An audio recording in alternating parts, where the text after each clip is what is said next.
paubos na yung ano. Medyo magulan na yung mga dahon. Paubos na yung mga tanim ng ating tower planter. Pag kinain mo to medyo mapait na. Pwede siya pang juice na lang. Okay, dahil medyo matagal tayong hindi nakapagbigay ng update dito sa harap, magbibigay tayo ngayong araw. Yan ang malunggay natin. Mataas na. Yan. Pwede na yan pang ano, lagay sahog, pang sahog sa tinola. Isda. Tinulang isda. Sa amin kasi pag sabing tinola, isda lang yan siya. Pero meron palang tinulang manok. Yan. Sili. Ito yung mga sili na nandun sa likod sa may greenhouse. Nilabas ko dahil hindi siya naarawan doon. Dito ko nilagay para mahinog kasi tagal mamula. So meron pa doon 4 ata sa likod. Hayaan ko lang. Yan. So ngayon ay August 3. Malapit na mag-fall. Ito yung harap natin. Ayan. Yung mga sinya. Yan. Tapos yung mga lilis natin, yung mga daylilies, medyo yung iba natin naabutan. Sayang. Hindi natin naabutan na hindi kayong update pa na mag-vlog pa. Ayan. Nag-close na kasi yung ibang bulaklak. Yan, may sinya, may lilis, may mga ano yan dito insert tayo ng mga sibuyas dyan sa gilid. Yan. Yan siya. Ito maganda to Yan. Saan yung maganda dito? Yan. Yan. Ito ang dami na ito mabigay ng bulaklak. Itong dark yellow or orange. Parang yan. Tapos yun ang yellow. Tapos may white tayo doon sa likod. Hindi ko napansin kung anong bulaklak ng pinakadulo doon Ito ang pinakagusto ko dito. Purple, kaya lang nag-end na siya. Pati yan. Kaya hindi na natin naabutan. Ano kasi yan daylilies. Ngayong araw yan, mamayang hapon wala na yan. Yung mga nag-open ngayon, mamayang hapon, end na sila. So ayan. Yun yung harap natin. Karamihan ay bulaklak. Sa gilid yan ng bahay, no? Sa harap ng bahay pala. Ayan. Yung mga nasa ano natin, nasa tire, nasa gulong, ayan sila. Tatlo yan. May red, may orange, saka may yellow. Yan. Red, yellow. Okay. Mulberry na prune na natin, no? Yan. Dalawa yan. Naandun sa likod yung isa. Tapos yan, akala ko dati puro sinya. Yun pala, puro dandelion. Oh my God. Okay. Dito tayo ngayon. Ayan. Ayan. Pakita ko lang muna, no? Okay, yan. Ang unang mga nakatanim dito, dyan, tapos sa dalawang bakante doon, ay kangkong. Kaya lang, hindi ko alam kung bakit hindi siya nabuhay. Sayang. Nakatatlo or 4 na replant tayo ng kangkong. Lumalaki siya pero pagka mga more than 1 inch na, 2 inches yan, namamatay sila. Namamatay ugat.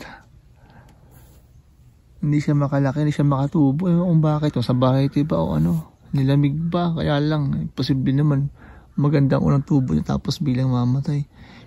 Hindi ko alam kung sa lupa o ano. Kaya ang ginawa namin, ayan, tinanggal namin at pinalitan natin ng beans. Puro yan beans dito sa isang bed. Ang ganda naman tubo niya. Ano pa lang to? 10 days, ganun. Or 9 days, parang ganun. Wala pa to 2 linggo Dito, Yan. Yung kasi nagsubra yung buto natin. Nilagay natin sa gilid. Yan. Maganda naman ang tubo niya eh. Kasi kung sa lupa yan, hindi yan magandang tubo. Ang isa rin problema dito kasi pangatlong taon na to siya, puro siya kangkong, walang pahinga, kangkong. Kaya baka siguro dahil sa lupa din, kaya pinagpahinga natin, naglagay tayo ng ibang pananim.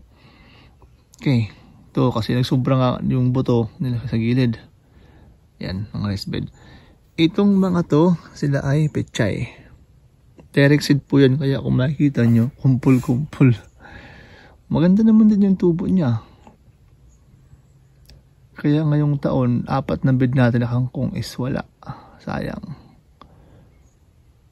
Yan, puro yan siya pichay ngayon. Ewan ko lang kung sana makahabol pa. 30 days by the end of August, baka makapag-harvest na tayo nito. Kung hindi tayo maunahan ng mga black beetles, kasi mag-harvest ng canola, so yung mga beetles doon, lilipad kung saan-saan. Ito, alugbate, yan. Kahapon na pagpitas tayo, ito walang problema, maganda siya, magandang tubo. Last year, to dito, garlic. Ay hindi, kangkong pa rin siya last year. Medyo magandang tubo niya, hindi ganun maganda, pero hindi gaya ngayong taon, talaga lumaki. Ito, kamote. Yan, bagong harvest to, kahapon. Kaya medyo wala siyang magandang dahon, mga talbos. Yan, natalbosan natin, kaya imposibleng magkaroon ng laman. Magkaroon man siya ng laman, ganun lang kalalaki. Ganun. Yun din yung gagamitin natin na pagkukunan ng mga pagkukunan ng mga talbos para next year. Ito siya yung ibang ito. Ito nyo. Yan. May patutanim, may, end ng May. Pero, liliit. Nalalanta. Yan wala siyang ugat. Hindi ko alam po ng problema na ito. Yan kahapon ko lang ito tinanggal, nilinis. Tapos ngayon, nagtanim tayo dito ng pechay. Yan. Ito naman ay, isa-isa. Hindi siya direct seed, Kahapon lang to. Yan. So nagpatubo tayo doon, nagpa-germinate tayo, tapos nang tumubo na yan, inisa-isa nating tenim po dyan. Kaya, yan ang nangyari ngayon. Wala talaga ugat. Patay ang ugat niya, May ugat siya, pero brown. Ngayon ko. Ito kasi pangatlong taon na to, kangkungan din ngayon. Ngayon, itananggal natin. Ito. Itong mga to, 3 linggo na, halos ang buwan na to, hindi man sila lumalaki. Kaya pag nagbunot tayo dito, saan? Ito.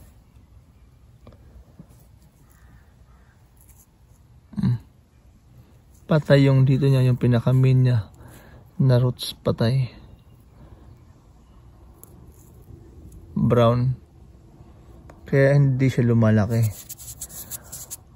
Wala talaga. Pag ganyan, tapos ganyan na siya, naninilaw na, ngayon, namamatay na.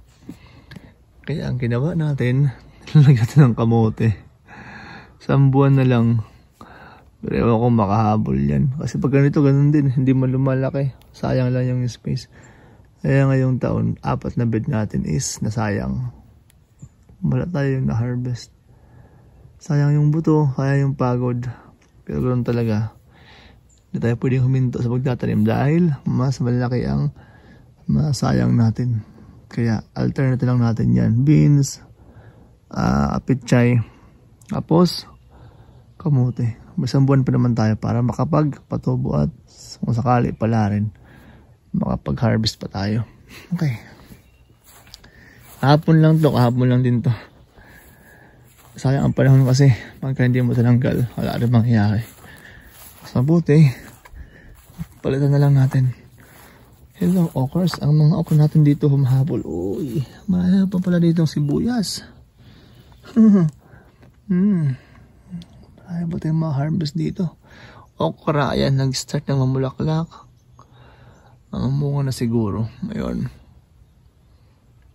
Para maka-harvest tayo kasi para makapag-freeze tayo ng mga okra para next year may magamit tayo at hindi na tayo bumili. So okra yan, maganda na ang tubo, mahabol na. Sabi ko nga dati, isang buwan tayong late sa'yo ngayon sa pagtatanim. Kasi ngayon dapat nag-harvest na tayo ng mga bunga ng mga gulay. Pero ngayon ang na-harvest ko pa lang ay upo. Saka kaunting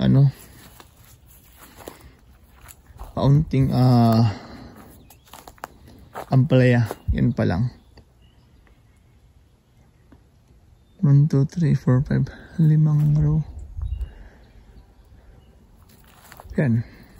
Okay, tapos puntahan natin yung harap natin. Hindi pa ako nakakapagdamo. Nalagyan ko dito ng ng block na yung ginagamit sa landscape block para next year hindi na ako magdamo. Okay, puntahan natin yung mga sinyo dun sa harap, no?